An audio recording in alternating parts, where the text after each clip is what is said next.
పెద్ద వయసున్న మహిళలు తమ కంటే చిన్న వాళ్ళను పెళ్లి చేసుకునే వార్తలు ఎక్కువగా వైరల్ అవుతూ ఉంటాయి.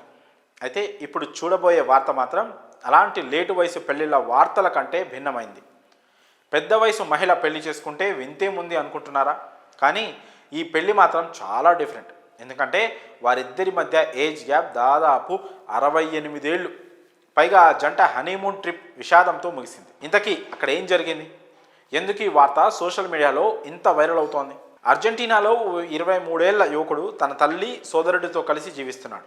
ఓ 91 ఏళ్ల ఒంటరి వృద్ధురాలు కూడా వారితో పాటే నివసిస్తోంది. అంతకుముందే యువకుడి తండ్రి చనిపోయి ఉండడంతో వారి కుటుంబం చాలా పేదరికంలో ఉంది. దాంతో ఆ యువకుడు చదువుకోవడానికి కూడా డబ్బులు లేక ఇబ్బంది పడేవాడు. ఆ క్రమంలో ఒంటరి వృద్ధురాలు అతడికి ఒక ఆఫర్ ఇచ్చింది. తనని పెళ్లి చేసుకుంటే నీ చదువుతో పాటు ఇంటి ఖర్చులు తానే చూసుకుంటానని ఆ పెద్దావిడ మాటిచ్చింది. తనను పెళ్లి చేసుకుంటే తన ఆస్తితో పాటు తన మరణం తర్వాత పెన్షన్ కూడా వస్తుందని ఆ యువకుడికి నచ్చజెప్పింది. 91 ఏళ్ల వృద్ధురాలి ఆఫర్కు యువకుడితో పాటు అతడి తల్లి సోదరులు కూడా అంగీకారం తెలిపారు.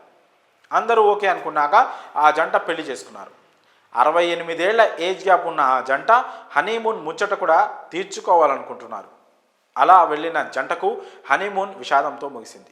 91 ఏళ్ల పెళ్లి కూతురు బెడ్ పైనే ప్రాణాలు విడిచింది.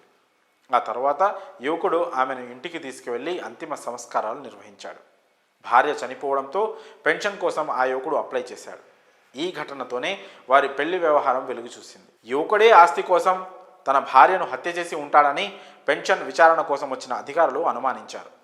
పోలీసులు యువకుడిపై కేసు నమోదు చేసి జైలుకు పంపే ప్రయత్నం చేశారు. కానీ ఆ యువకుడు న్యాయ పోరాటం చేసి తన భార్యను చంపలేదని నిరూపించాడు. ఆమెది సహజ మరణమేనని పలు ఆధారాలతో రుజువు చేశాడు. అలా జైలుకు వెళ్లే ప్రమాదం నుంచి యువకుడు త్రుటిలో బయటపడ్డాడు. కేసు విచారణ పూర్తయ్యాక మృతురాలి పెన్షన్ డబ్బులు ఇచ్చేందుకు మాత్రం అధికారులు నిరాకరించారు.